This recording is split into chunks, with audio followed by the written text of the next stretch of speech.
তৃণমূলকে রক্ষা করছে বিজেপি। মুখ্যমন্ত্রীর সেদিন ভাষণ শোনেননি? উনি প্রধানমন্ত্রী নরেন্দ্র মোদীর কাছে অভিযোগ করবেন বিরোধী দলনেতা সম্পর্কে, কারণ উনি জানেন যে মোদীজি মমতার পাশে থাকবে শুভেন্দুর চাইতে বেশি গুরুত্ব দিয়ে। না বোঝার কি আছে? দিল্লির বিজেপি তৃণমূলকে রক্ষা করে। বিজেপি না থাকলে তৃণমূল থাকবে না, তৃণমূল না থাকলে বিজেপিও থাকবে না। বাংলায় এখন সর্বত্র প্রায় আইনের তো শাসন নেই, শাসকের আইন। গুলি বন্দুক বোমার রাজত্ব। তৃণমূলের নেতাদের আশপাশে যারা ঘুরে বেড়ায়, খোঁজ করলে দেখবেন তাদের সবার কাছে বেআইনি অস্ত্র, পারলে প্রায় সবার কাছে। সরকার আইনিভাবে কিন্তু বেঠিকভাবে সমস্ত সিকিউরিটি দিয়ে রেখেছে। ওটা বেআইনি কাজ। রামশ্যাম যদু মধু সবার একটা করে সিকিউরিটি দেওয়া আছে, একটা না, ঘন্টায় ঘন্টায়, ডজন ডজন। আর তাদের সঙ্গে বেআইনি অস্ত্র নিয়ে ঘুরে বেড়ানোর লোক ভর্তি। তৃণমূলের পঞ্চায়েতের মেম্বার, পঞ্চায়েতের প্রধান, তৃণমূলের নেতা, বড় নেতা খুন হচ্ছে, বড় নেতা অভিযুক্ত, ছোট নেতা খুন হচ্ছে, ছোট নেতা অভিযুক্ত। রায়গঞ্জ সেখানকার কোন পঞ্চায়েতের প্রধান, তার বাড়িতে ইট বৃষ্টি, অমুক তমুক ইত্যাদি। ও দেখা যাবে তৃণমূলের দল কার দখলদারি বেশি থাকবে তার লড়াই। রক্ষক যে সেই ভক্ষক। গোটা পুলিশ দপ্তরটাকে কার্যত সর্বনাশ করে দেওয়া হয়েছে। এখন পুলিশের মাথায় নেচে বেড়াচ্ছে সিভিক পুলিশ। একেবারে সিভিক পুলিশ, তার কথায় থানা টানা উঠে যাবে কদিন পর। কোনো ডিসিপ্লিন নেই। আগে যে একটা ডিসিপ্লিন ছিল পুলিশের, এখন সেটা নেই। কারণ তৃণমূলের নেতাদের খুশি করে চলতে হবে। এসপিকে খুশি করে চলাটা ওসির কাজ না, ওসিকে খুশি করে চলাটা এসআই এর কাজ না। তার চাইতে দুটো ধরে নাও তৃণমূলের নেতাকে, তারা সঙ্গে থাকলেই হবে। ফলে কোনো নীতি নিয়ম নেই। কোথায় অফিস ছেড়ে চলে যাচ্ছে, কোথায় কার সঙ্গে ঘুরতে বেরোচ্ছে, সেইখানে গিয়ে কে গুলি খাচ্ছে, কি হচ্ছে। রক্ষক যদি ভক্ষক হয় তাহলে পশ্চিমবাংলায় পুলিশের হাল খুব খারাপ। নিরাপত্তাহীনতায় এমনকি পুলিশ ভুগছে। পুলিশ কোথায় আক্রমণ ঠেকাবে, নিরাপত্তা দেবে, তা না হয়ে পুলিশ আক্রান্ত হচ্ছে। পুলিশ নিরাপত্তা নেই, পুলিশও নিরাপত্তাহীনতায় ভুগছে। শিক্ষাকে ধ্বংস করা হচ্ছে। 21,000 মদের দোকান চালু করা হচ্ছে, 8,000 স্কুল বন্ধ করা হচ্ছে। রাজ্যকে ধ্বংস করা, শিক্ষা তাকে ধ্বংস করা। এবং সবাই বুঝতে পারছেন স্কুল, কলেজ, বিশ্ববিদ্যালয় কি চেহারায় পৌঁছচ্ছে বুঝতে পারছেন। প্রাইভেটাইজেশন। সরকারি ব্যবস্থাপনার চাইতে বেসরকারি ব্যবস্থাপনায় যাও, সে কলেজ স্তরে হোক, স্নাতকোত্তর স্তরে হোক, আর স্কুল স্তরে হোক। ইতিমধ্যেই বেসরকারি এই শিক্ষা ক্রমশ বাড়ছে। মুখ্যমন্ত্রী তিনিও বলেছিলেন বেসরকারিদের মিটিং টিটিং ডেকে যেসব খরচ কমানো হবে। কোথায়? লবডাকা।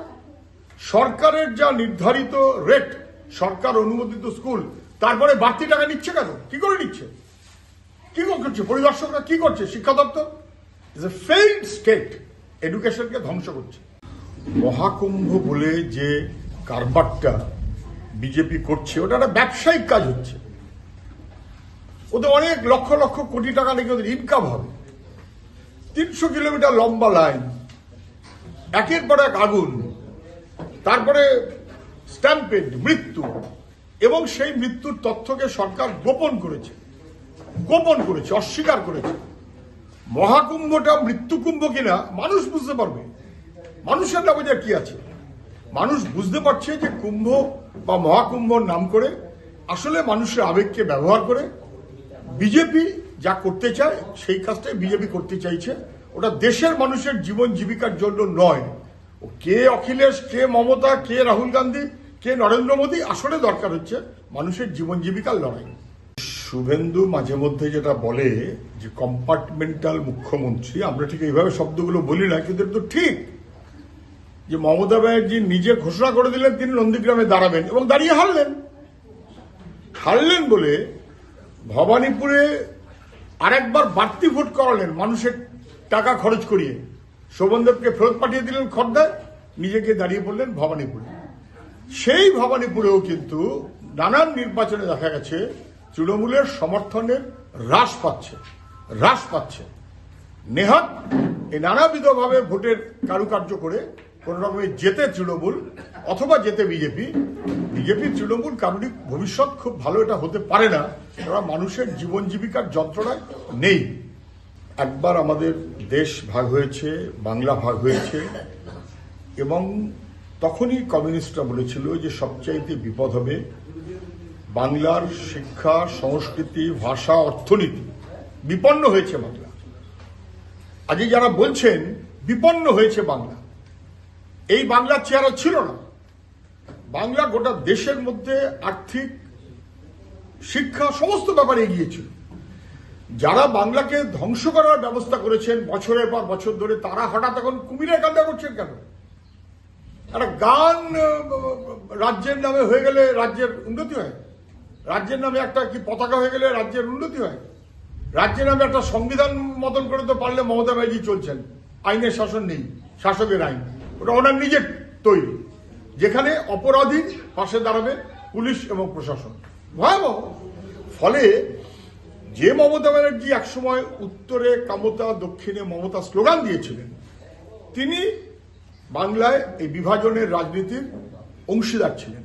কখনো বিজেপি তাই বলে, কখনো তৃণমূল তাই বলে, আবার কখনো বিজেপি, তৃণমূল ইত্যাদি করতে করতে তৃণমূলের নেতারা নানান কায়দা কানুন করছেন। ওদের মানে কি আছে?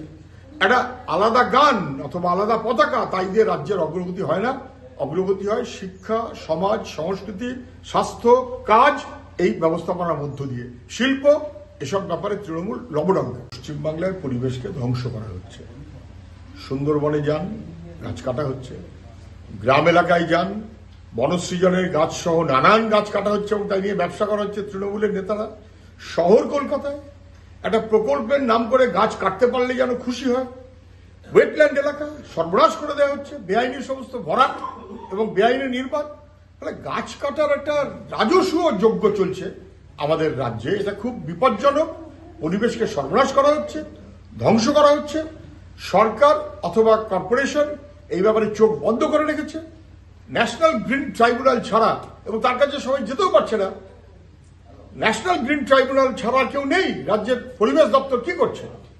রাজ্যের ফিশারি ডিপার্টমেন্ট কি করছে? ফিশারি, পরিবেশ দপ্তর, যাদের পরিবেশ রক্ষা করার কথা, গাছ যাতে ধ্বংস না হয়, জল যাতে পুকুর বোঝানো না হয়, সর্বনাশ করছে। তৃণমূলের একচ্ছত্র আধিপত্যে মানুষের পরিবেশের অধিকার শেষ হয়ে গেল। বাংলা খবর, আপনার রাজনীতি, আপনার আওয়াজ।